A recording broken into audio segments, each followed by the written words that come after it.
Good morning. Welcome to the 29th Annual Eggs and Issues from the Spencer Chamber. I'm Sharifa Jones, Executive Director of the Spencer Chamber, and I will be your moderator today. I'd like to thank Spencer Municipal Utilities for live streaming and putting on YouTube, as well as taping for replaying later. Mediacom, who is recording for later broadcasting. Spencer Radio Group for airing live on 102.5 and KICD 1240 AM, as well as the Spencer Daily Reporter. We will start today by having our guest legislators give a brief opening statement. Then I will open the floor to those who are in attendance this morning to ask questions. And finally, we'll address any questions that have been submitted on the form in the entryway. As a reminder, if you have questions throughout, you may also write them on the form on the purple clipboard in the entryway. Please note, the goal of this forum is to try and cover as many topics as possible in the time allowed. All questions will be shared with the legislators after today, so they may follow up with those who asked questions. Next, I'd like to thank our legislators who represent this region for giving of their time to this informational forum, as well as to those who they serve. Let's start with opening statements. Today, we will hear from State Senator representing District 1, Dave Rowley, State Representative representing District 2, Megan Jones, and State Representative representing District 1, John Wills. So with that, we will go ahead and start with Representative Wills for your opening statement. Well, good morning, and thank you all for being here. Thank you for watching on the TV. It's really great to be back in person and being able to be in this kind of a situation again where we can meet and talk and learn, and you can tell us what your thoughts are, we can tell you what our thoughts are, and we can be a true legislative citizen legislature and that sort of thing. With that, there's three main topics. I'm going to try to really just be very brief on the topics because I'm sure I'll take all the good stuff from my two fellow legislators. But of course, everybody's heard tax reform is a big issue, and that's something Democrat, Republican, it doesn't matter who you are. People are talking about it. We're over collecting taxes in the state of Iowa. There's just no doubt about it. We have $1 billion surplus right now. All of our reserves are full with almost $1 billion. We're projected to have another $1 billion of excess funds next year. And so that's $3 billion just sitting in our coffers. And so we need to send that money back to you, the hardworking taxpayer who has overpaid your taxes. The next thing we need to work on is workforce development. Huge issue in the state of Iowa. We have about 30,000 more jobs listed on our jobs board than we have people to fill them. So even if we were at full employment, zero unemployment, we still have 30,000 jobs unfilled in the state of Iowa. And so that's a huge issue. What that means is we need to attract workers from out of state. We need to bring workers from our neighboring states. I think part of the way that we do that is through tax reform. I think we make our tax situation better in the state of Iowa, and that will entice people to move to the state.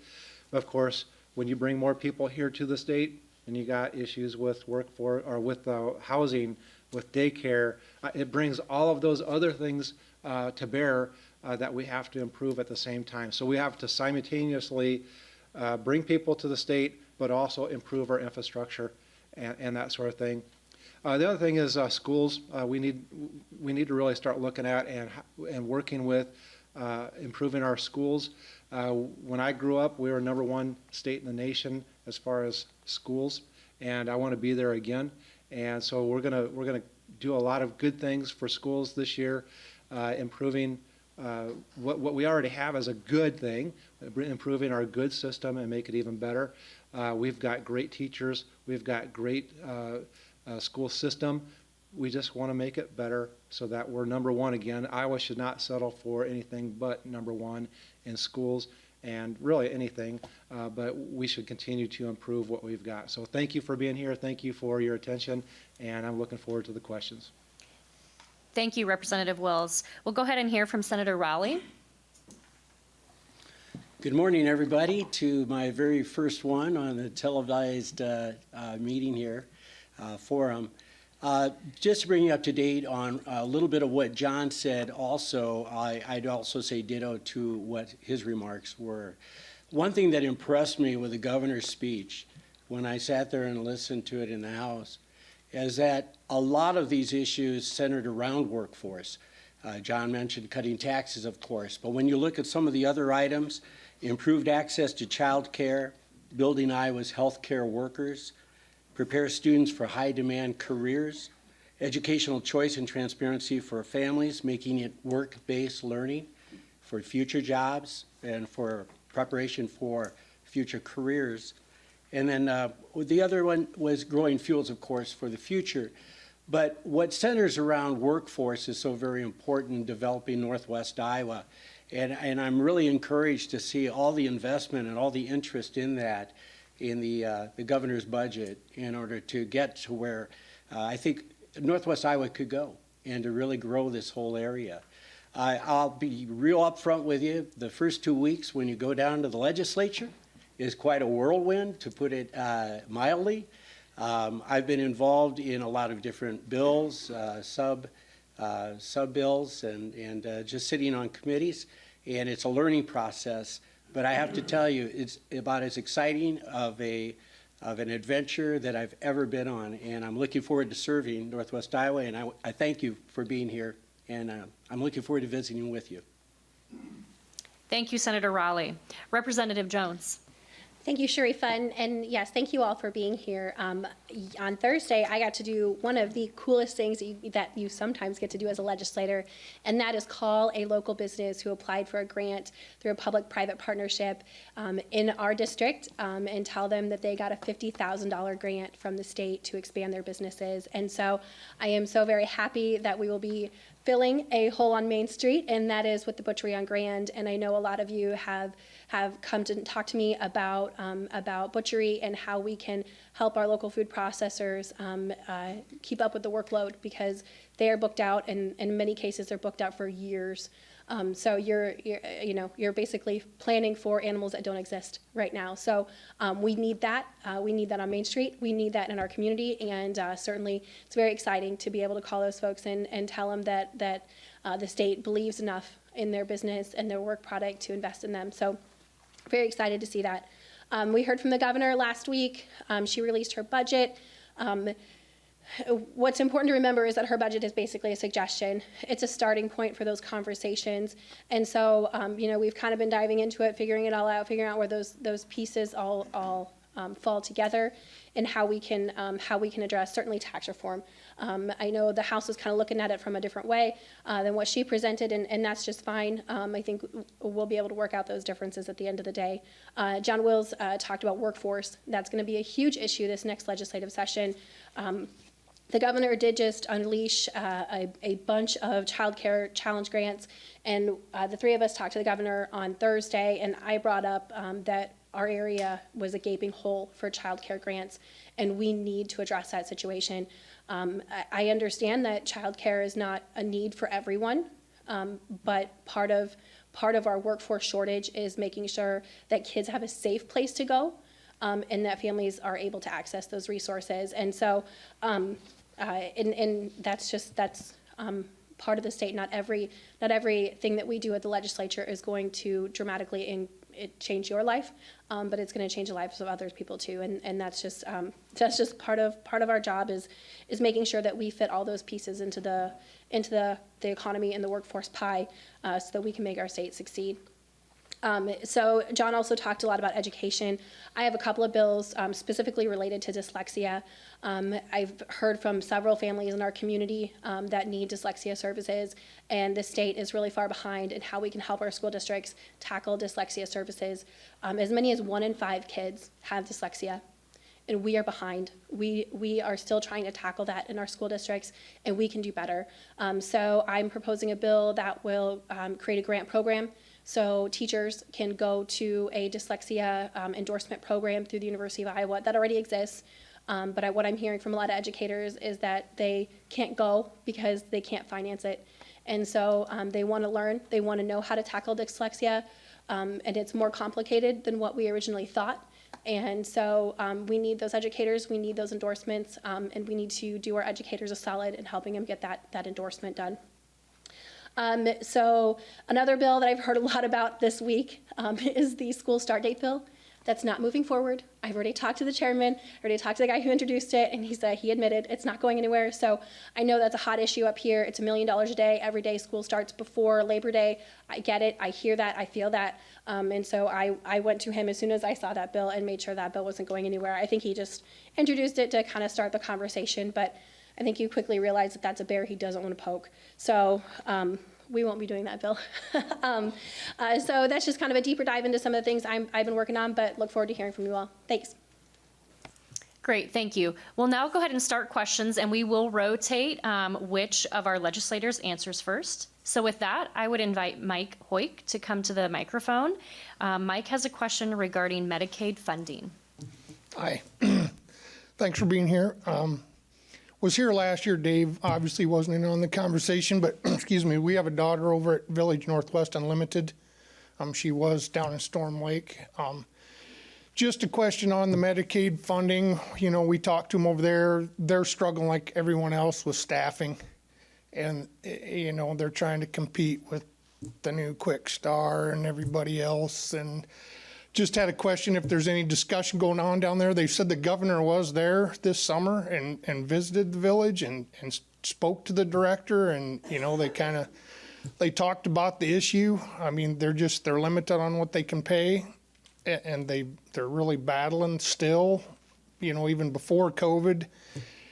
So I didn't know if there was anything going on down in Des Moines at all about that. And just, you know, maybe didn't know if there was any other things that could be done, maybe benefits-wise with maybe employee health insurance or retirement. You know, I know there's IPERS I'm a county worker, so there's, you know, IPERS for school teachers. And, you know, maybe if there was something that could be done on the benefits end in the long term, because their other issue is keeping help. I mean, their turnover at Village Northwest is very low compared to where our daughter was, but it's important for those facilities to have consistent, constant employees that are used to the residents and everything. So I didn't know maybe if there was anything that could be done, you know, aside from the wage increase with the benefits or something that would encourage people to stay, you know, get some longevity in those facilities and just help them to get, you know, the nursing homes are going through the same thing. I have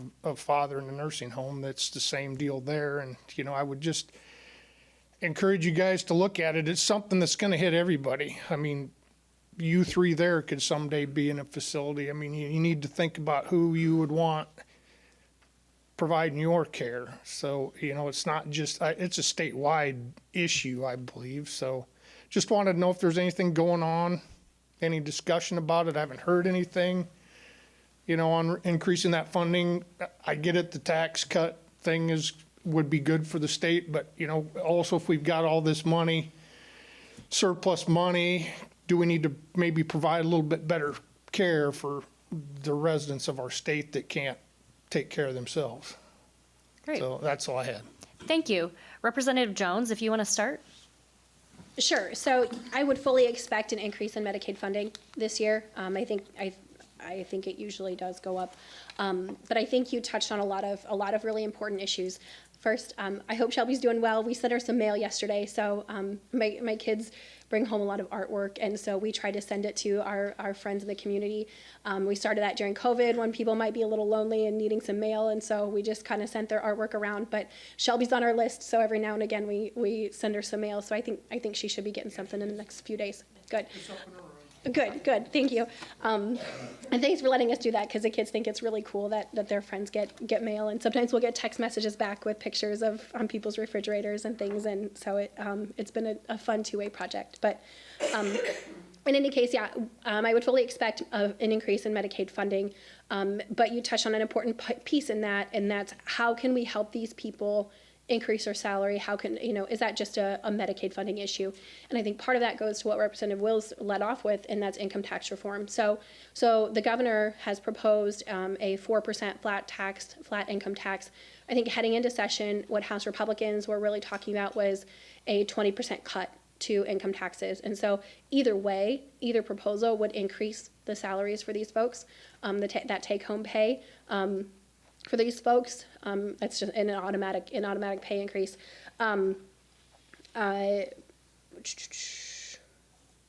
See, I was trying to take some notes here. And your point is well taken.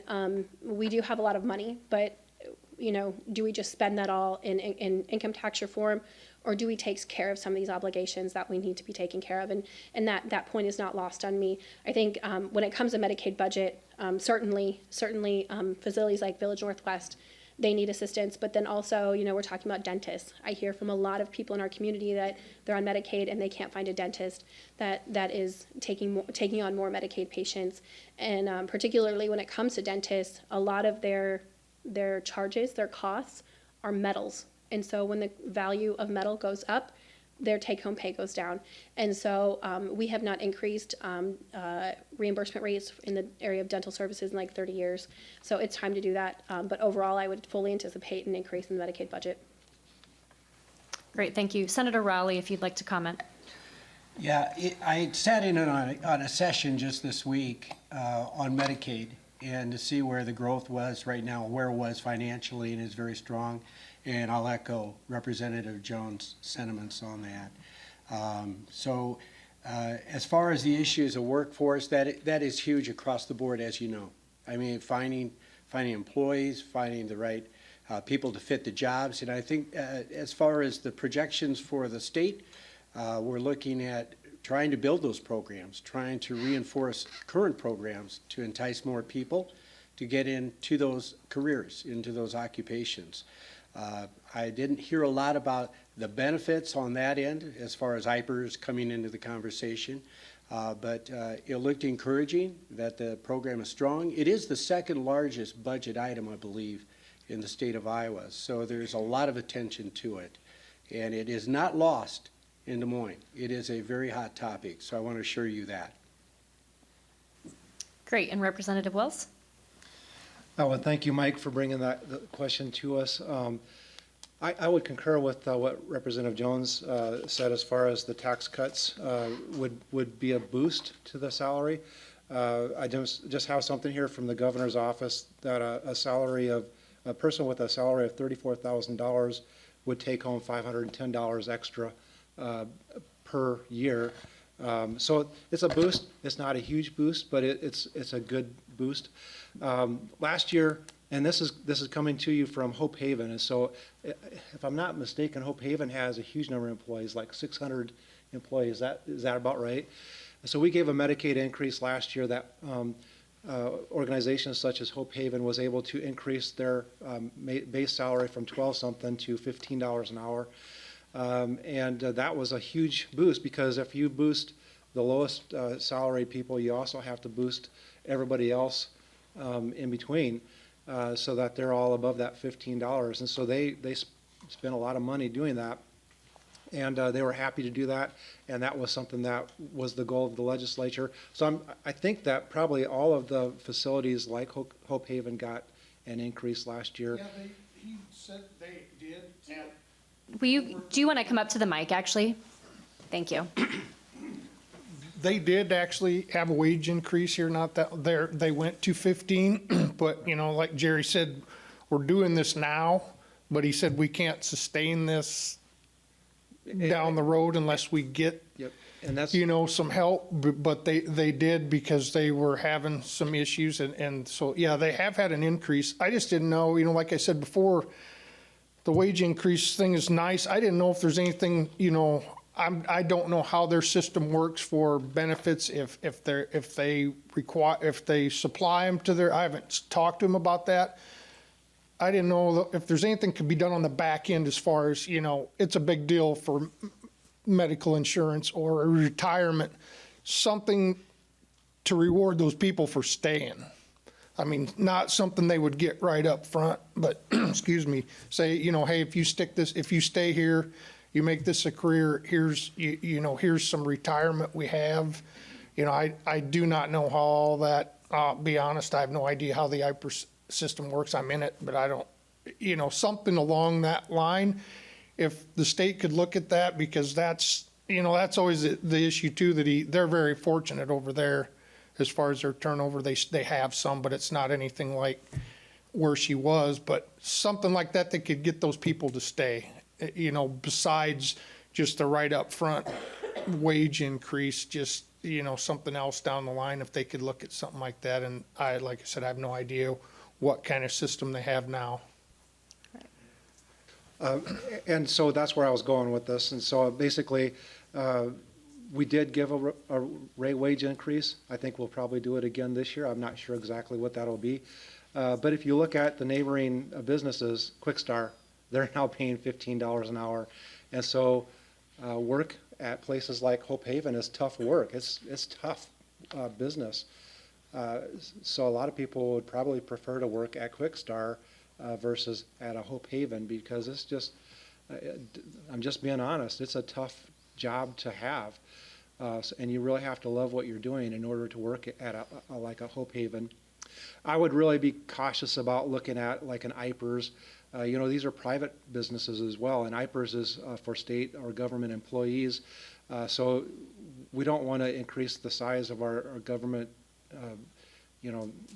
government employees, the size of the government, period, by bringing on a bunch of new state employees, which is basically what they would be if they're covered by IPERS. And so we need to really look at those kind of things. I do believe that we will come back with another salary increase, just because we're not keeping up with even unskilled jobs. And I look at these kind of jobs as being skilled. They should be making more than what an unskilled job is. So if it was an easy problem to fix, we would, as we said last year. I understand. That's why I was kind of throwing out the other end of it, trying to think of some way that, besides just the increase that, it's tough. You're competing with private business, and they just built a big, a new Quickstar over there down the road from the village, and I get it. You're competing with all of that, and you are right. It is a tough job. And then you look at insurance. You had mentioned insurance. Well, some of the insurance plans that we have are $20,000 a piece. Now the employee does pay a portion of that, but if you look at even 600 employees times 20,000, you're looking at millions. And then spread that out through the whole state, you would very quickly use a lot of money for that. And again, for private company employees. And so that's something we really have to think about and look at. So thank you. Oh, great, thank you. Thanks. And we'll make sure that you get connected with the legislators too, if you're not already, Mike, okay? All right, we're gonna shift gears a little bit. Our next question comes from Troy Leininger.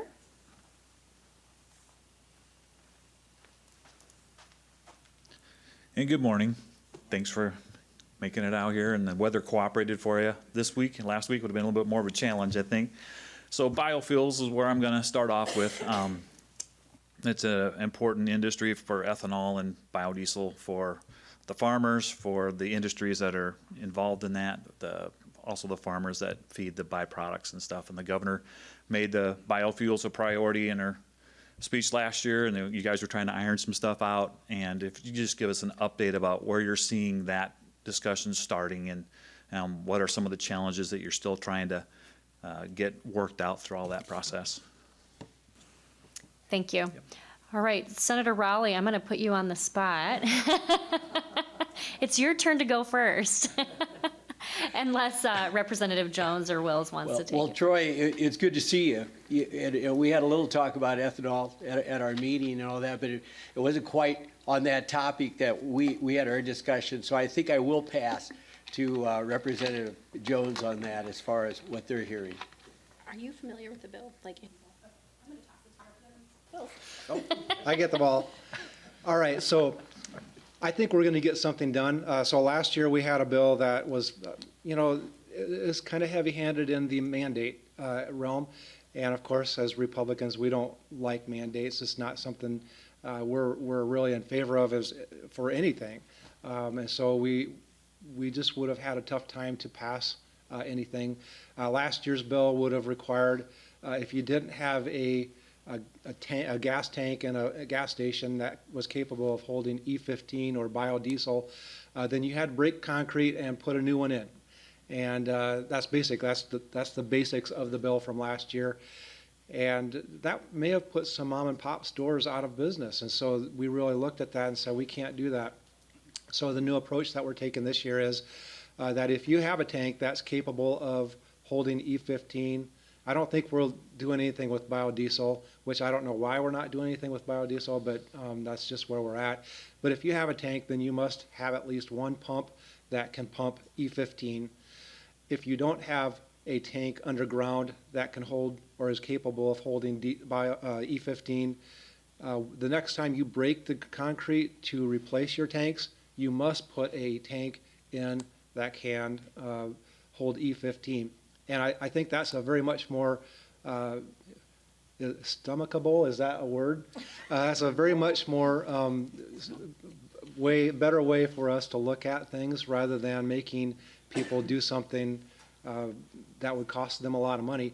Now, there's still going to be a fund that will help people to break that concrete and put those new tanks in. And so we're going to subsidize that portion even for the bigger stores if it's going to be a first come first served basis. But mom and pop stores will be getting first dibs at that fund. So I think it's a much more reasoned and much more level-headed approach. Definitely, I think that we can pass that approach this year, and I would look for that to be coming to the House floor, probably the Senate floor very quickly into the session, so that we can get that off of our table and onto the governor for her signature. Great, thank you. And Megan, did you want to comment on that as well? Sure. Yeah. So I'm glad John could give a little bit more detail into the bill. But I just want to reiterate the importance of our local community gas stations, because it's not that they were opposed to ethanol or that they didn't want to contribute to Iowa's economy in that function, but for a lot of our small retailers, they're barely making money anyways. They're barely scraping by, but they are doing a huge service to our community, because that's, in many small towns, that's the place where you get lunch. That's your grocery store. That's the place where you run and get a gallon of milk. And so if they were forced to break ground and replace these pumps, a lot of them were just saying, look, I'm headed towards retirement anyways. I'm out. I'm done. Shutting the doors. And that's not something that we want to encourage in our state. And so I think this bill is a good compromise between the ethanol community and our retailers. I don't know how either entity is really registered on the bill, but and I'm in Ways and Means, so I'll kind of get the first crack at the bill once it comes into committee. But it'll, I really appreciate the work that the folks have done over the interim to find that compromise, so that we can be supporting ethanol, but then also making sure that our local retailers are still there, because they're not only our fuel, but they're our food too. Thank you, Representative Jones. And Representative Wills, you wanted to take another stab at this. Representative Jones really reminded me of something, and I think it's very important. You can't really talk about this bill without saying, well, why? Why would we do this? Why would we mandate, or why would we require certain things like this? And it's important to understand that agriculture, corn, growth in the state of Iowa is 30% of our economy, 30% of our entire economy. And I would dare to say that is even more than that when you start interweaving agriculture in with the local gas stations. Just about everything everything is in the state affected by agriculture, but just about everything has a direct tie in some way or another to agriculture. And so we really need to support our farmers. We need to support biofuels and ethanol. You probably know better than me, but I think 30% of our corn is sent to ethanol plants. 30% of our 30% goes to ethanol plants, and that's important. So we need to, as a state, we need to support the biofuel industry, because as biofuels go, so goes our agricultural industry. And so that's very important to understand, is the why are we doing this? Why are we looking at mandating ethanol? And that's the reason why, is because if we don't support agriculture, then how would we expect agriculture to support us? Great, thank you. And thank you, Troy, for the question. The next question comes from Bill Kirstein. Now, Bill does have 3 questions. What we will do is we will send you all of his questions, but we'll let Bill go ahead and ask the question regarding current voting laws. Thank you, Sharifa. Thank you, legislators, for coming today. Anytime you're down here, it's always good to hear what's going on way down there in Des Moines. I did have 3 questions, and I think several of them are getting a take. I would have preferred the 3rd question because it's real specific, but I'll go with the first one. Do you want the 3rd question? I prefer it. Okay, well, we'll go ahead and allow the 3rd question then, regarding the Glenwood facility. Yes. It seems to me, I've heard this for like 3 years now, the Glenwood facility had undergone an inspection and were found to be wanting in the proper kind of care, or the fact that they were doing illegal, unconstitutional, violation of civil rights experimentation on residents. And that has hit the fan, so to speak, and there have been fines levied, and I guess the fines will go on until everything gets resolved, if I understand it right. Could you tell me what is being done? What is the Director of Department of Human Services doing? What is actually happening to make those things go away so we don't continue to be fined millions of dollars? Thank you. Great, thank you, Bill. Representative Jones, if you'd like to take that question first. So I just know what's been in the press. I don't think we have any insider information on what's been happening in Glenwood. It's entirely inappropriate. It's unacceptable. How people were working there knowing that was going on and didn't speak up is beyond me. Now, I think that there's a lot of employment issues here. We switched directors in the middle of all of that. I don't know what happened there. It was inappropriate. And look, I get a lot of emails that say, well, if you would just increase the amount of funding here, people wouldn't do bad things. And my response to that always is, it doesn't take more money, it doesn't take more education, it doesn't take more professional development to be a good human. And that is not what was happening there. It was wholly inappropriate, unacceptable. Now, I will say, just from a 30,000-foot view, I have seen dramatic improvements with the Department of Public Health and the Department of Human Services over the last few years since this has all happened. And I'm going to attribute that entirely to Director Garcia. I had a bill several years ago to disperse the Department of Public Health in between public safety, because they house entities like the Medical Examiner's Office, and that is a better fit under public safety, but then break it up and put most of it with Department of Human Services, because public health and human services, they overlap a lot. And so we, I think, could solve a lot of problems, and we could also be a more efficient, better run state if we unite those forces. And Director Garcia came here from Texas, having merged the Department of Public Health and the Department of Human Services in Texas. She brought that expertise here, and slowly we are merging those 2 entities. And I don't even know if that's a formal thing or if that's just a kind of something that's happened.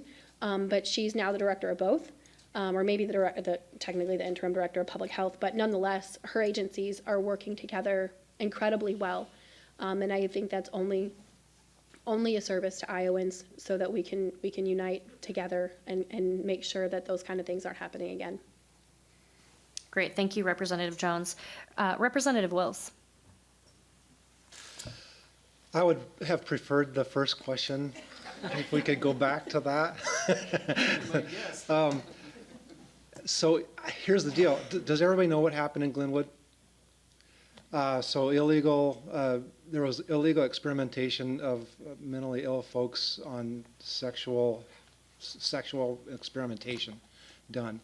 And whoever is responsible for that, even if I knew anything, I don't know that I could even say it, because it's in litigation, it's in court. I believe there's probably civil and criminal things that are going to happen. Whoever is responsible, I hope they spend years and rot in jail for the things that they did, and it's criminal in my mind. I don't know if it actually was, but definitely when you're doing human experimentation without permission from people who know how to give that permission, that's goes back to Nazi Germany in my mind, and we cannot have that. And I think what Representative Jones is talking about is exactly right. I think that there's been some actions taken at the state level from Director Garcia to make sure that this kind of thing never happens. It never should have happened. And like I said, I hope that whoever is in charge of that and responsible for that pays dearly for that act, of whatever they did. Thank you, Representative Wills. And Senator Rowley. Bill, I'm glad you brought this up. I sit on the Human Resources Committee, and I will keep my eyes open for this and get an update. Happy to do that. These are the most vulnerable people in the world, and they're under tough circumstances to begin with, and to be taken advantage of that ethically, legally, and just morally, it's reprehensible. It's horrible. And I can assure you that if there's something going on there, if it's not being handled through the court system, if we need to find some legislative language in there, however that's going to work, I don't want to get the cart before the horse. But I'd be happy to look into it and see where we're at status-wise and follow up Director Garcia. Great, thank you. And thank you for that question, Bill. And if we do have time, we'll circle back to the voting question for sure. Our next question is from Gary Heffling. Gary, if you'd like to come up to the microphone. Gary has a question regarding the CO2 pipeline. Good morning. Thanks for being here. I'm an investor in in the Little Sioux Corn Processors plant out of Marcus. It's my hometown. And I haven't found who's pushing this CO2 pipeline. Is it private investors, the federal government? Now we got a third pipeline going across our state, going to tear up our farmland, and a lot of controversy about that. But now I hear that ADM out of Illinois wants to bring it to them. They have a well in Illinois that they'll put it in. What's Iowa's laws or putting wells down and putting that underground? Why can't the ethanol plants each put their own well in? What's the state's view of that, or what's the EPA view, or what will stop it for doing it locally versus letting some private company do it? Great, thank you for your question, Gary. Representative Jones, if you would take that question. Sure. So I don't know about the financing of pipelines. I just don't. I will say this is an issue that is not for the legislature for a number of reasons. The Iowa Utilities Board handles these issues. They always have. And quite frankly, if we handled utility law, all the in-depth utility projects throughout our state through the legislature, we wouldn't have utilities because we would just sit there and fight about them because nobody wants them in their backyard, right? So, so this is an issue for the IUB. I can ask them if they have some numbers on that well. I don't know. I can certainly reach out to them and get an answer on how much those wells cost and if it's economically feasible for those for ethanol plants to do it themselves. There was an announcement on Thursday that the House would not be taking up eminent domain legislation with regard to the CO2 pipelines for a number of reasons. But I think it was an issue of integrity, and it's not about the project. It's about changing the rules halfway through. So I heard a lot of people say, well, you gotta tell these companies that they can't do this or they can't do that, and I appreciate those suggestions, but these projects have been in the works for years. And now, kind of at the 11th hour to change the rules on them, it's not just going to cost them a ton of money and to squelch the projects that are really not before the legislature anyways, but what it's also going to do is cause a lot of businesses to say, I'm not going to Iowa because their legislature changes the rules midway through. They're not going to trust the legislature. They're not going to want to, participate in public-private partnerships with us because they're not going to trust us. They're not going to trust our economic development. They're not going to trust our processes. And that's not speaking for or against the project because the Utilities Board will handle that. If they don't want it, they're going to say no. And I trust the Utilities Board to make those decisions. Jerry Huser, I've known her for years. She is a tough cookie, And I would not want to be in her room trying to pitch some of these proposals. Josh Burns, former state legislator, coming out of the Osage Municipal Utilities, he understands municipal utility law. He understands utility law. Former state rep, we've been friends with him for years. He's going to do the people's work. Now, that all said, in full disclosure, if there was going to be a bill before the legislature, which there appears that there's not, I don't know what the Senate's going to do, but in the House anyways, I am ethically conflicted out of voting on it. So we have 3 properties by which we rent farmland from 3 people who one of these projects goes through. And so we have a direct financial impact in whether that project happens or not, either way. And so we have House rules, 86, Rule 86, 87. Oh, come on, Mr. Speaker Pro Tem. I put you on the spot. But we have House rules that prevent us from voting on legislation in which we have a direct financial impact, and so I'm out. So I know that's kind of a non-answer. I can get the numbers on the wells, but that's kind of from my side of things. Thanks. Senator Rowley, would you like to take the question? I would echo Representative Jones' remarks on that, of staying out of it. These are private investors. These are companies that have come in and they're negotiating in good faith with farmers and landowners.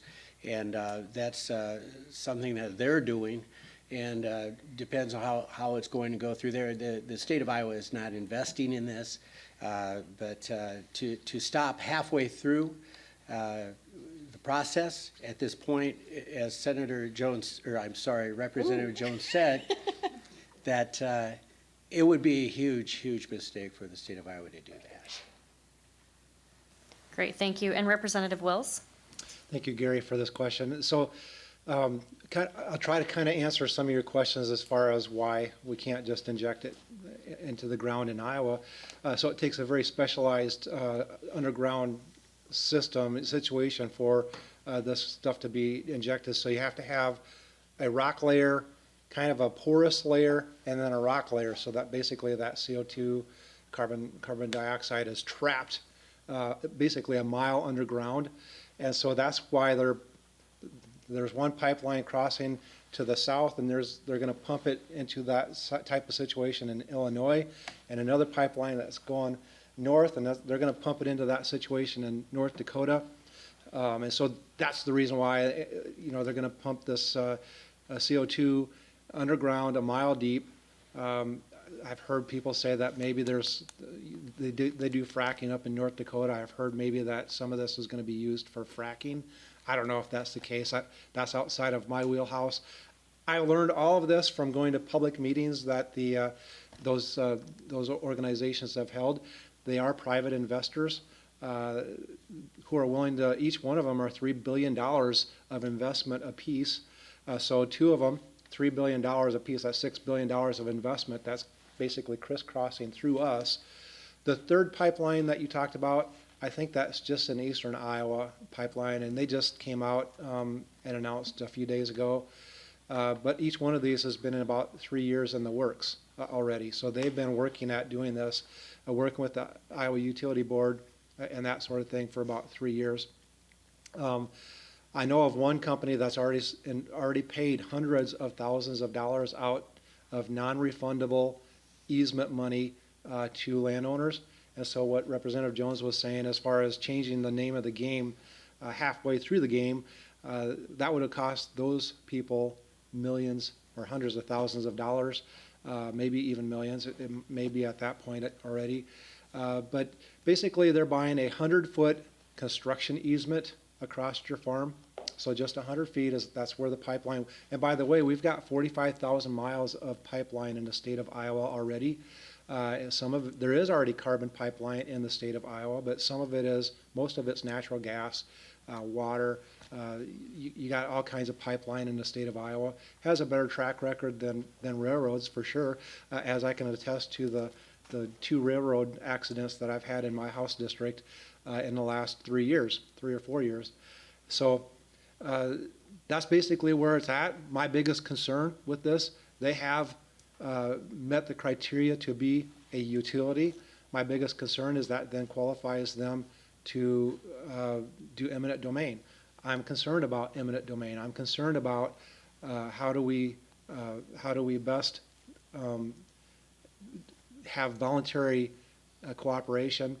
And I will tell you that one of the biggest things is a legislative issue that maybe we have to look at. We have legislatively restricted these the type of projects. They have to draw on the map a mile-wide zone in which the pipeline has to go, and they can't vary outside. If they go outside of that mile, then they have to start all over from scratch, go back to day one. Well, if they have a band of landowners in that mile that they can't go through, they have no choice but to do eminent domain. And so one of the things that I'm going to look at is allowing them to vary that path of the pipeline outside of that mile, just so that, and I don't know that we can change the name of the game right now on these three projects because they've already been in the works for 3 years under the current rules.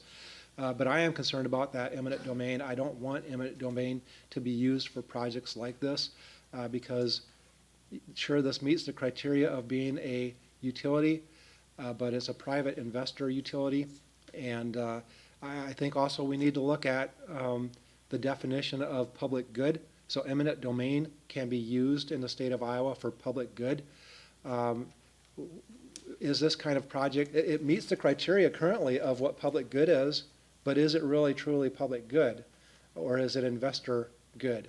Or, you know what I'm saying? So I think we need to look at those two issues, the width of the path, or can they vary outside the path, and the definition of what public good is. And I think we can do that and be very reasoned in our approach to do that. But I would really have a hard time looking at doing that under the current three projects who have worked for 3 years and spent a lot of money, a lot of time on the issue already. Under the current rules, just like Representative Jones and Senator Rowley said, we can't in the state of Iowa get a black eye with saying to business, you know what, here's our rules, but we're going to change them on you if we don't like what you're doing. And so that's kind of, I think we're all in agreement, it sounds like, on that. Thank you for the question. I know it's not the answer you wanted, but I've always said I'm going to tell you the truth. You may not like it, but it's going to be the truth. Thank you, Representative Wills. The next question comes from Lenny Scaletta. Lenny, if you'd like to come up to the microphone. Hi. You guys addressed the a shortage of help, and what my thought on it was, and I've addressed the city council on this, is housing homeless people. They're trying to do that around here, and you know the whole story behind that. And the VA has allocated $400 million to house homeless veterans. Well, if they house homeless veterans, we can get some money to house homeless other people, get them in the community and put them to work. And go down that avenue. And of course, if you're going to do that, I highly urge you to sit there and say, there's got to be an agreement here. We're going to put you to work. You're going to do this agreement. You don't bring any drugs in here. Otherwise, we want random drug testing or whatever it might take to get legitimate people, and to do that, and that would contribute to the community too, because they're going to spend their money there. So they've got old schools around, and we could put construction people to work building those up, or the upper, like they're thinking about here in Spencer, is the upper level on the downtown areas. They're just vacant places, and let's do something about it, which is a good idea. So anyway, you get the idea that if we could do something like that, get other people in here. And by the way, Victory Apartments in Omaha, Nebraska has been housing homeless veterans for years, and they take 30%. They help them get a disability or whatever and they help them get jobs and everything. So they do that. And I can give you guys a phone number of that afterwards if you'd like. You want to call them, so it's kind of a proven thing. So anyway, just what's everybody's opinion on it, and thank you. Great, thank you, Lenny. Yep. Senator Rowley. Thanks, Lenny. Of course, our veterans mean the world to us, and they face a lot of difficulties, whether it's mental illness or homelessness. so on and so forth. Any way we could support helping them out would definitely be a good thing and all that. I just off the top of my head and being new though, how that would integrate with local control, local government, and then working that through or statewide through legislature. I believe there are programs out there right now, and these two can speak to that more than I can right now. But I'd like to hear more about the numbers, just what's going on out there, and then try to help in any way we can. Thank you, Senator. Representative Wills? Yeah, so it seems like it would be easy to fix homelessness, and, everybody, sees the homeless and say, why can't we fix that? Why can't we do that? Look at California and the homelessness in California, and you think it would be easy just to gather up all these people and just house them and just get them someplace. I would say that a lot of homelessness is maybe people transitioning from a home to a home and maybe not having a place of their own. But a lot of it is the hard part, the part that's difficult to deal with, and that's mental health.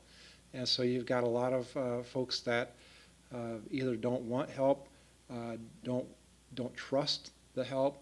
I'll just tell you, down in Des Moines, when you walk on the streets of Des Moines, you don't think homelessness is a problem in the state of Iowa, but it absolutely is. I've been running on the trail in downtown Des Moines and see the homeless underneath the bridges and see them there, and you'd think, wow, in small town Iowa or in Des Moines, Iowa, you wouldn't think that we'd have that. I will tell you, we're very close to where I live. I was walking on the trail in the evening one night, and there was a guy setting up his tent in the wooded area. So yes, absolutely, we have homelessness in the state of Iowa, Des Moines, Spencer. We do have that problem. The issue is, how do you deal with that? And again, I think that mental health is one of the biggest challenges of homelessness. People not wanting help, not wanting to trust the help, and that sort of thing. Like I said, if it was an easy problem, it would have been fixed years ago. And so we need to maybe really look at different programs, but how do we get them to trust? How do we get them to accept the help? And that's really the crux of the issue in many instances. Like I said, California is the perfect example because you can clearly see it on the streets, but we have it here in the state of Iowa as well. Thank you, Representative Wills. Representative Jones? I had just a follow-up. This would, I know there's homeless and people might want to just be homeless, the heck with everybody else. But this would be a thing where we're here if you need us. If you agree to this, then we'll take care of you, and this is what you have to do. So anyway, thank you. Yeah, so I think there's a lot of existing programs that are kind of talking a little bit about what you're doing, or what you're talking about. First, I probably should say I can't speak to what's happening at the VA federal program. I don't hear a lot about what the VA is doing, just from what I hear from constituents. So I can't speak to their specific program, but you did mention, we've got these old vacant buildings, and what can we do with them? And you see these pictures pop up of old schools online, and people immediately say, well, turn that into an apartment. It's very expensive, and most of these buildings have asbestos, right? And so there are some things at the state level that we can do to help facilitate those projects. The historic property tax credit is the second highest used tax credit in the state. Also, we have the derelict building program so that developers can access some state funds to either tear down these buildings or renovate them. And those are important projects. The derelict building program, those funds are depleted rather quickly. Every year, we've boosted up a few times, but we can certainly do more when it comes to that grant program.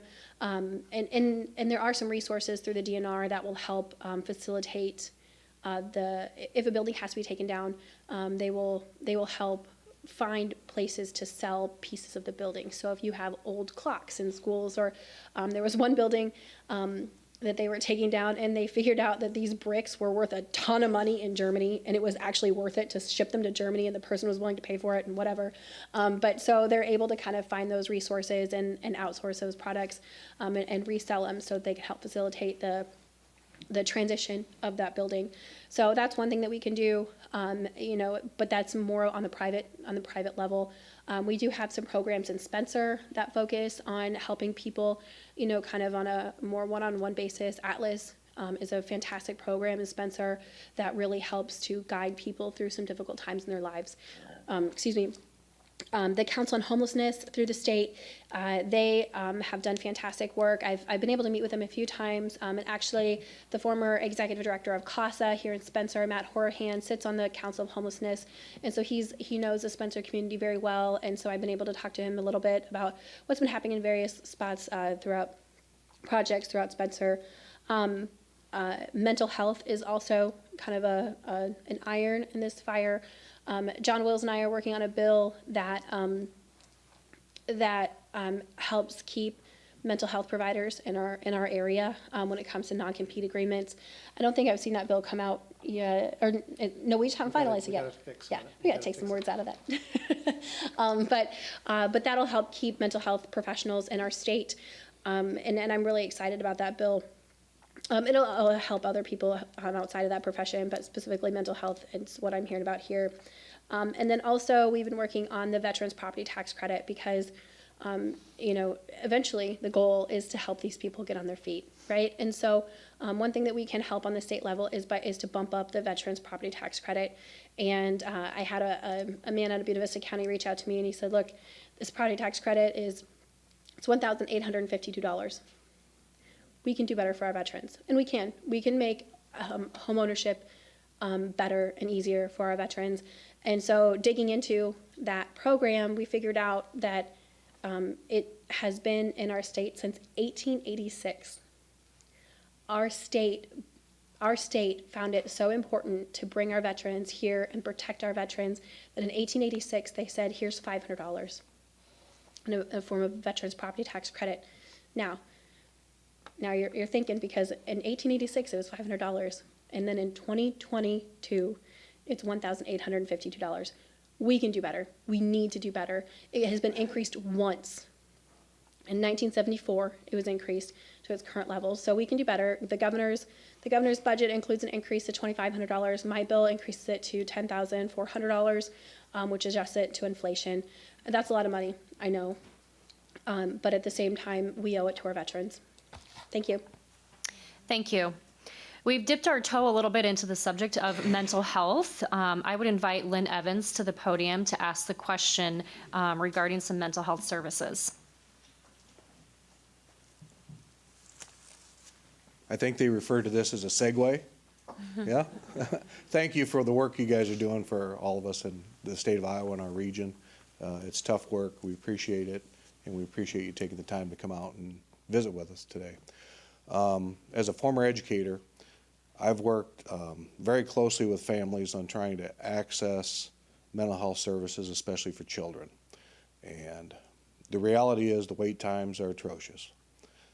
Mental health services is not a 3-week from now thing or a 2-month from now thing. It's a today thing.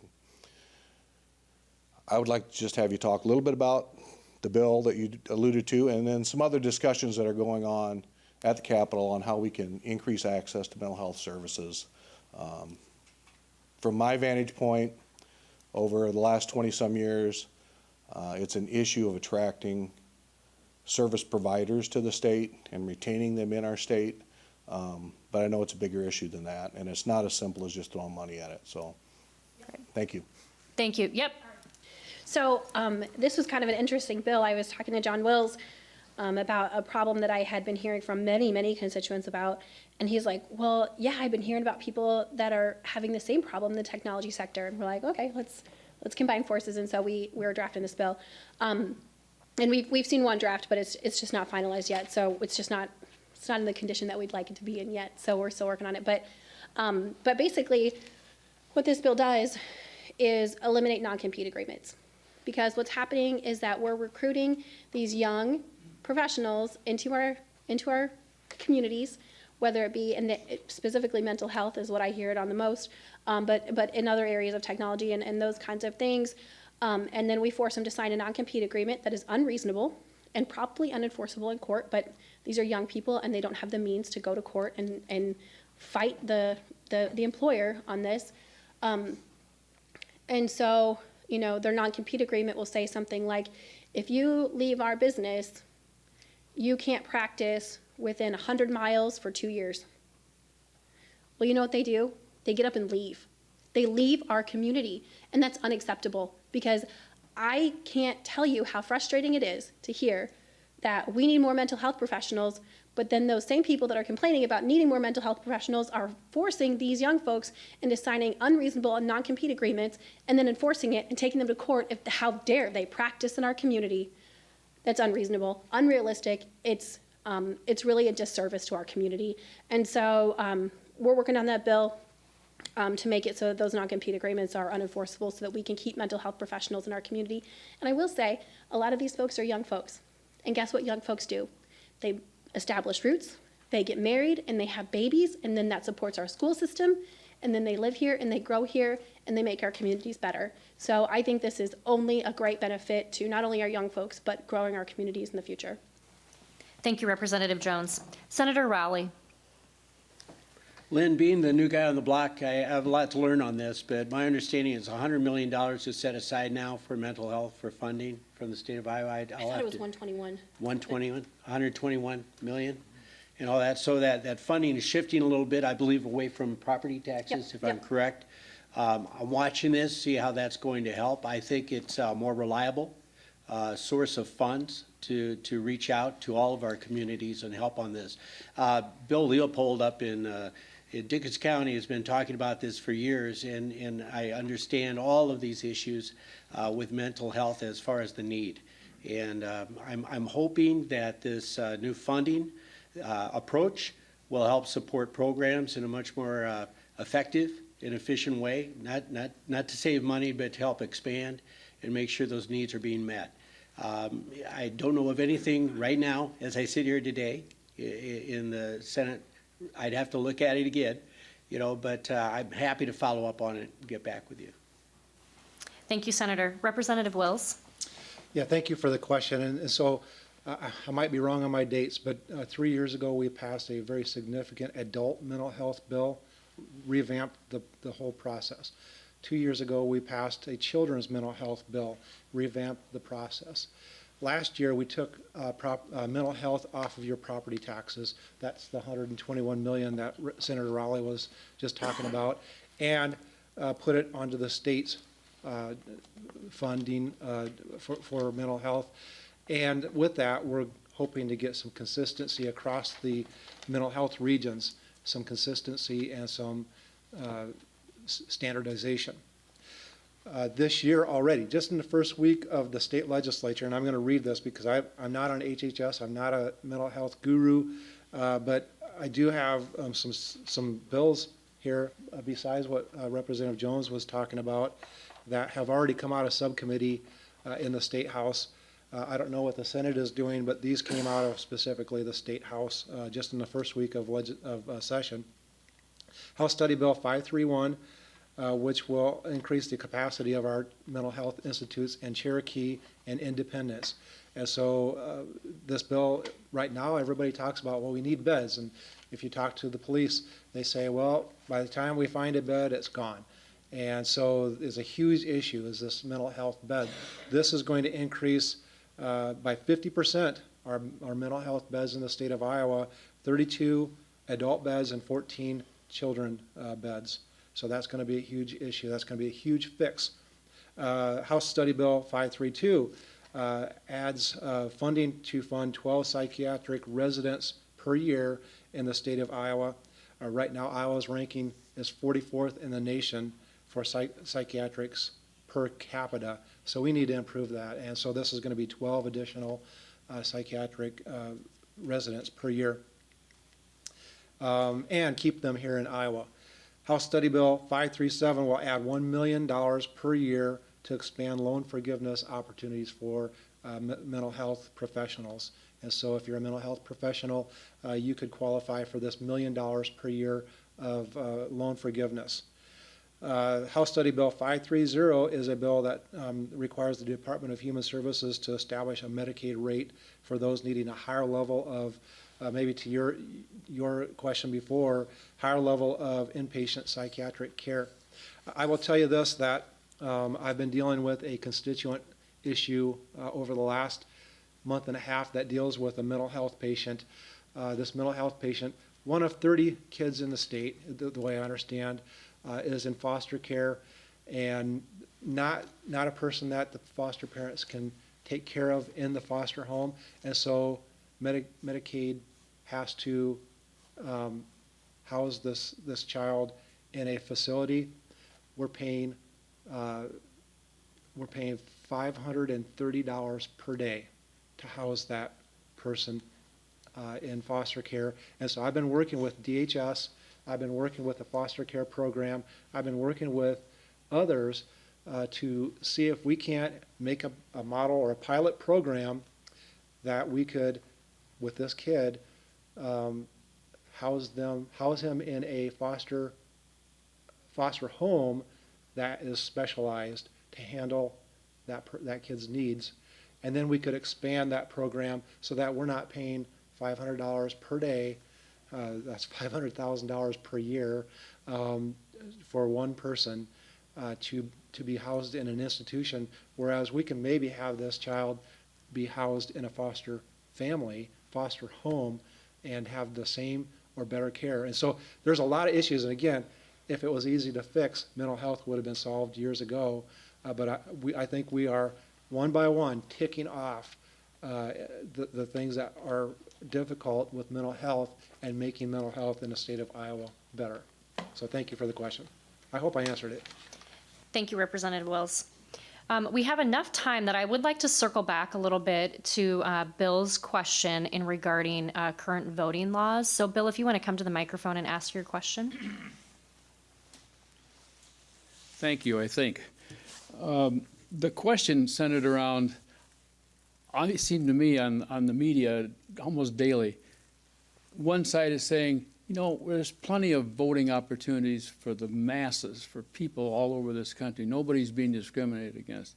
And then there's the counter side that says, wow, when you change the number of days you can send in an absentee ballot, or how many people have the authority to send out one, or how long the voting places are open on the polling day, you know, whether they start at 7 or 8, or they close at 7 or 8 or 9, all that stuff.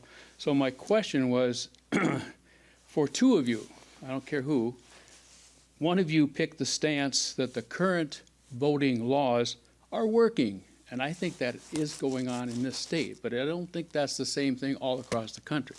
So then the other one would take the stance that the laws that we have are discriminatory and unfair to some and perhaps many people.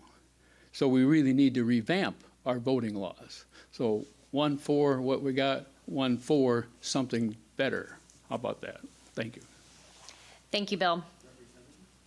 Yes, Representative Jones. Well, it's hard for us to kind of play marionettes up here. I mean, you know, this is kind of enough of a dog and pony show up here that, you know, for us to be forced to take a stance and to publicly say on, I mean, we're being televised in 6 states, something that we don't necessarily hold as true is going to be a difficult ground for us to walk. But I'll say this.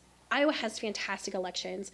Our auditors, for the most part, do a fantastic job, do great, have great elections with integrity, and one where people have access to vote, are able to get through the line quickly, and do a really good job. Now, I will say that after every election, we're probably going to see an update because we've learned some things. Right? It's not to say that our elections don't have integrity and that they shouldn't be upheld.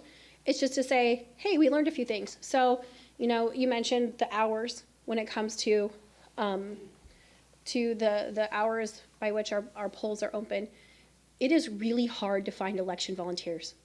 Very, very, very difficult. And that is not lost on me. A lot of senior citizens volunteer or use, you know, I think they get paid. It's probably not enough. Do that. They have to be there all day. They can't leave. I think there's some regulations, and the folks in the county can maybe correct me, but like they can't have newspapers and things like that. It's a very tough job, right? And finding people to do that, particularly during COVID, very difficult. And so, coupled with that, in Northwest Iowa, we're by some states that close their polls at 8 o'clock. My phone starts blowing up at 8 o'clock on election night. Well, where are the election results? Where are the election results? Polls haven't closed yet. Calm down. It'll be fine.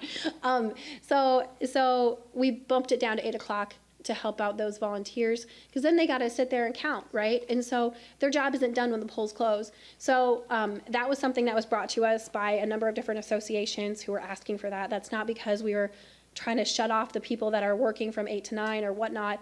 It was just a matter of, that's what people asked for, because it did their volunteers a solid. So long story short, our elections are good. They have integrity. But at the same time, I think we're always going to see some updates because we're learning from what happened last time.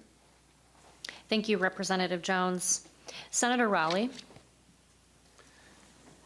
I think Iowa's voting laws are working well. Voter ID and requiring people to sign in, check in, I think is the way to go. And I think they've done a wonderful job. Secretary of State has led the way on this, or the legislature has. When you compare us to other states, it's hard to watch the national news because of all the, I'll just say it appears that there's just a lot of differences in how they approach this. And there's a lot of room for error, let's say, and it can lead to errors in how it's done. Personally, I go to the courthouse and I fill out my ballot right there. Just walk in and vote previous to the election. Sometimes my wife and I will go on the same day. I've never felt that anything was out of line here in our areas, and I think we're very fortunate to live in the state of Iowa with the laws that we follow. Thank you, Senator. Representative Wills. Well, thank you. I'm not sure if I agree that we should have had that question, but no, I'm kidding. It is a good question, because this is a question that a lot of people are asking right now is, are our elections fair? Are our elections without fraud? And I would say in the state of Iowa, absolutely 100% yes. And that's partially due, this is my 8th year, and we've probably run 5 election bills in the last 8 years. And we'll probably run another election bill this year, which makes our elections easy to vote, hard to cheat. And I think that's the key to remember. We need easy to vote, hard to cheat elections. And so we do have that in the state of Iowa. I'm so proud of our state. I'm so proud of what we've done. A good amount of what has happened across the country is basically just elected officials or officials who are exceeding their authority. So that happened actually in the state of Iowa. 3 county officials exceeded their authority, did things that were not within the limits of the law, and they were found to be exceeding their authority through the court system and were forced to take back what they did at a massive cost to the taxpayer, of course. So last year, one of the things that we did was, what happens to these officials if they do something against the law? Nothing. There's no penalty. So last year we added a penalty. If a elected official or a county official tries to send out an absentee ballot request form that's completely populated with the voter ID number and such, they will be subject to a criminal or a civil penalty, I think, of $10,000. I think that's what it is. And so we are making our elections better. Now, of course, everybody said when we're doing all of these election bills, every election bill that we go through, you're doing nothing but trying to stop people from voting. You're trying to eliminate people from voting. And even, in my opinion, a very racist statement, you're trying to stop people, minorities, from voting. I think that's very racist, because just to say that they can't do the same thing that I can do, I think that's a racist statement. But you know what we found out? Despite the fact that we have done tremendous work and changed our election laws to make it easy to vote and hard to cheat, we've had record turnouts the last 2 elections. So we haven't stifled the vote. We haven't slowed people down from voting. People are going out voting more than ever before. And the state of Iowa, like I said, if we are not the fairest and easiest place to vote in the nation. We're one of the freest, fairest elections in the nation, and we should be proud of that. And, you know, I would also make a statement and say, don't listen to these people that say we're not. You know what? We're free, we're fair, and we have a great election system. Don't let anybody say we don't have those, because if they are saying that, then they are not being honest, or they have faulty information. I will say that there was some shenanigans in the national election in other states. I would say that that happened, but it was because of officials exceeding their authority. I have a friend who's the president of the Senate in Arizona and has information about the forensic audit that was done and shows some very specific things that were done in Arizona that were shenanigans. I'll just call it that. But our state, we need to be proud of what we've done in the state of Iowa for elections and understand that we have a great system. Thank you, Representative Wills. And Representative Jones, you wanted to circle back? Yeah, if I could just hang on to something Representative Wills talked about. So he talked about how some county auditors filled in some inappropriate pieces of absentee ballot request forms. And absentee ballot request forms are the number one thing that people come to me with citing fraud. And people will get these forms, they will get 8 or 9 of them in the mail, sometimes in one day. So I want to get a little bit on a soapbox here and talk about absentee ballot request forms, because people think they're ballots. Yeah. They are not ballots. A ballot is a place in which you check someone's name or fill in their circle by their name. An absentee ballot request form is a publicly available document that you can print off thousands of them from your own home printer. They're available through the Secretary of State's website. You can go to the county auditor's office and pick them up. All that is to do is you don't have to, you can fill it out, send it in, and then your ballot will come in the mail to you. We don't have a direct mail program like where you automatically get a ballot sent to you. That's not something that Iowa does. This is upon request, and all that form is a request. And for some reason, I don't know why, but it is a very confusing process, and people really think that those request forms are ballots. They are not. It is just a request form, just saying it. And so people will send them to you because they want you to vote absentee. Because, here's another soapbox: if you fill that form out and you vote absentee, campaigns are so sophisticated these days. They'll start taking you off the call list. They'll start taking you off their mail list. They'll start taking you off of people knocking on your doors, because if you've already turned your vote in, they're not going to waste their time on you. And we get those lists from the auditor's office as to who's voted absentee, who has a ballot out, those kinds of things. So if you're looking to get your name off of the mailers, off of the phone calls, one of the best ways to do that is to vote early, vote absentee, get it done with, get it out of the way, and send that little form in, get your ballot in the mail, be done. Thank you.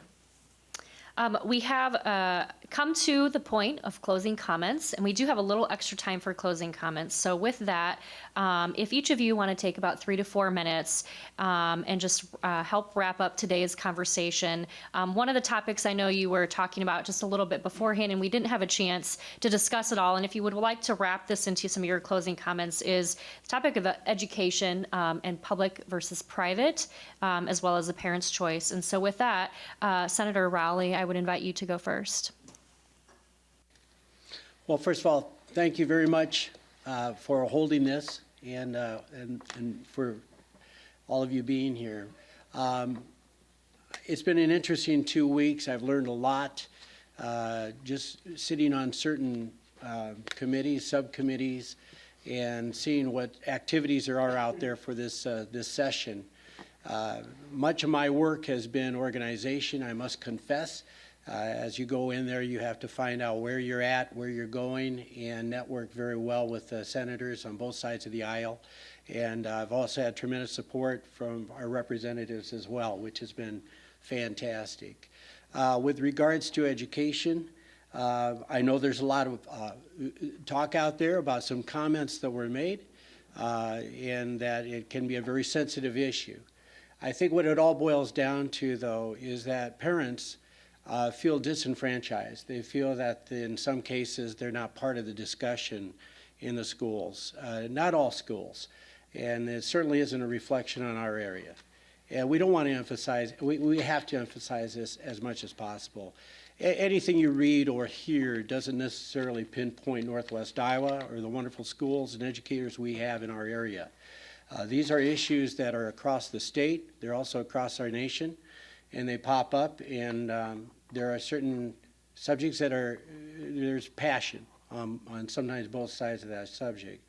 It's very sensitive. But what it boils down to is when we talk down in Des Moines about issues of education and parental choice, it really is in the best interest for the student, for the families involved, and also for our educators. And it takes all the heat off of them. It gets a whole conversation, bringing everybody to the table and to participate in those decisions that are made. So when it comes to education, my view at this point and going forward is to be very cognizant of the fact that we're looking for the best for our students, for our schools, and educators across the board. Again, I want to thank you for allowing me to be here today, and I'm looking forward to more of them, as I'll be learning a lot as I go along. Thank you. Thank you, Senator Rowley. Representative Wills. So I want to just kind of tag on to what Representative Jones just said as far as the election stuff. I almost said, I want to talk about this too. But I'll tell you a story. Somebody called me up and said, I got 5 ballots in the mail today. And I wish I would have been thinking, because I threw them away. And you got to stop that. We can't be sending out 5 ballots. And so I started asking questions. Well, what did this ballot look like? And well, it wasn't really, you couldn't really vote for somebody on it. It was just, it asked me some questions and stuff like that. Well, what it came down to is that person got 5 absentee ballot request forms in the mail that day. And you can print those off the internet. Every campaign sends them out. A lot of times when I'm going knocking doors, I'll carry absentee ballot request forms with me and say, hey, if you want to do absentee ballot, just fill this out and send it in. Now here's something, you can send all 5 of those absentee ballot request forms in, you're going to get 1 ballot back. So spread the word on that, because that's something we really need to understand. And on top of that, we required it that you have to have a voter ID number, or you have to use your driver's license number in order to get that ballot. And so we have voter ID even on absentee ballots. And so that's important to understand, because I think that is something that really throws people for a loop. But I really appreciate for everybody to have been here and to be attentive and the really good questions. I really enjoy this type of back and forth and understanding what your thoughts and issues are. As far as education, I am on the education committee for the 2nd year out of this is the 8th year, so I'm still trying to get my feet under me on education type issues. But one of the issues that we're probably going to be looking at and dealing with is school choice. And I call it parents' choice because it really is the parents' choice. And people oftentimes say, well, I thought you were a local control kind of person. And I absolutely am. Who's more local control than the parent? The parent making the decisions on where their child goes to school and how their child goes to school. And so I really am a proponent of that. I will tell you that just 2 years ago I wouldn't have been, but I have had some revelation, some things that have kind of happened that that I said to myself, maybe it isn't such a bad idea for having school choice or parents' choice on where their children go to school. Now, as far as who pays for that school, that's something we're going to have to deal with. Educational savings accounts or not educational savings accounts, or tax credits or not. We'll have to work through those kind of things. But that's something that we're going to be looking at very, very seriously over the next few months. And I think it's something that's worthwhile. It's something really to look at, especially when we want Iowa to be the #1 state in the nation in education. And we are, in many instances, we are the #1 state in the nation. Graduation rate, we have the best graduation rate in the nation at 91.8%, I think is the number. So we should really be proud of our education system. We have a lot of things to be proud of, especially here in Northwest Iowa. Man, I can't even imagine the teachers and how hard they work here in Northwest Iowa. Now, in the rest of the state, maybe we don't always have those kind of good situations where we have there's parts of the state where we have parents just screaming at us as legislators saying The school's not listening to us. The school board is not listening to us. They're doing this, they're doing that. We don't have that.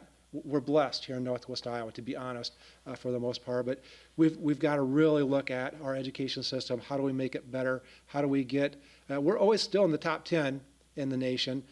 We need to be top 1. I will not be satisfied until we are. Thank you for being here. Thank you for the questions and for everything that you do. I'm really honored to be able to represent you in the concrete of Des Moines. Thank you, Representative Wills. And with that, Representative Jones. Thank you, and thank you all for being here today. And but this isn't the end of our conversations. Feel free to email me or reach out to me and let me know what other concerns or questions you may have, or if something here sparked another question in your mind.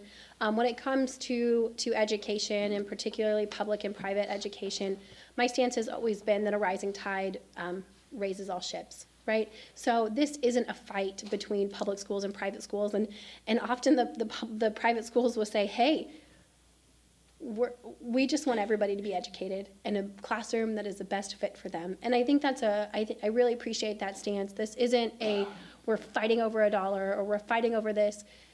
A rising tide raises all ships. So that said, Governor Reynolds, her budget had a $154.1 million increase to schools. That's a 2.5% supplemental state aid for fiscal year 2023. I think we can do better. Honestly, I think we need to do better. I think our public schools deserve to do better. They've had some really tough times over the last couple of years. They don't have enough substitutes. They don't have enough bus drivers. They don't have enough librarians and lunch ladies. We have to do better there. They've just had a lot of expenses that were not foreseeable, that maybe didn't have the federal funds coming in to take care of some of those things. People are stressed, people are tired, and people are leaving the profession. And so we need to make sure that our public schools are taken care of. And I would really prefer to have greater than 2.5% increase in supplemental state aid. So that's kind of my education soapbox. But when it comes to moving forward, closing out eggs and issues, but then moving forward into the next week in the legislature, right now there are a lot of subcommittees happening, a lot of bills moving, and I always say, fortunately and unfortunately, every legislator can introduce any bill that they want. And so now is the time where we get a lot of emails saying, why are you even considering this? This is a terrible idea. And oftentimes I agree. But legislators, sometimes they introduce bills that are good for their people back home that are terrible ideas for us up here. Or they weren't necessarily thought out, or they were just trying to help somebody out and get some language out and show them that, this is a bigger issue than what we anticipated. And so right now is the time where you'll see a lot of bills that are, poorly thought out, extreme, weren't drafted correctly, weren't requested correctly. And so I'm just going to ask you for some grace because we just need to get through that process. Those bills will eventually die off. But yeah, there's just going to be some really difficult conversations, but also some broken hearts because some people really want these bills that just aren't going to fly up here. And I talked about the school start date bill earlier, and that's one where it might fit in a different area. But certainly when we rely so much on tourism up here, particularly in the Lakes area, we can't have that here. So just give us a little grace. Understand that these bills have to make it through the process. They'll eventually die off or be amended so that they're in better condition. But we're going to continue to do that work. Thanks. Great. Thank you very much. On behalf of the Spencer Chamber, I'd like to thank everyone for attending today and to those who submitted questions as well. Thank you to our area legislators who are willing to give up their time on a weekend to share current information about what's happening in the State House. As always, if you have questions, feel free to reach out to the legislators. You're always welcome to contact the Spencer Chamber, and we're willing to help with those conversations. I'd like to thank our event sponsors, Spencer Municipal Utilities and Northwest Bank, and Clay County Farm Bureau for providing bottled water for all attendees. Thank you also to the Spencer Police Department, Spencer Municipal Utilities, MediaCom, Spencer Radio Group, and the Spencer Daily Reporter for covering this forum so that all those in Northwest Iowa can be up to date on statewide topics. Also, please be sure to grab the legislators' newsletters on your way out. The next session of Eggs and Issues will be on Saturday, February 19th, right here at Spencer City Hall. Thank you again for all of those who attended, and again to our legislatures. Have a great day. Thank you.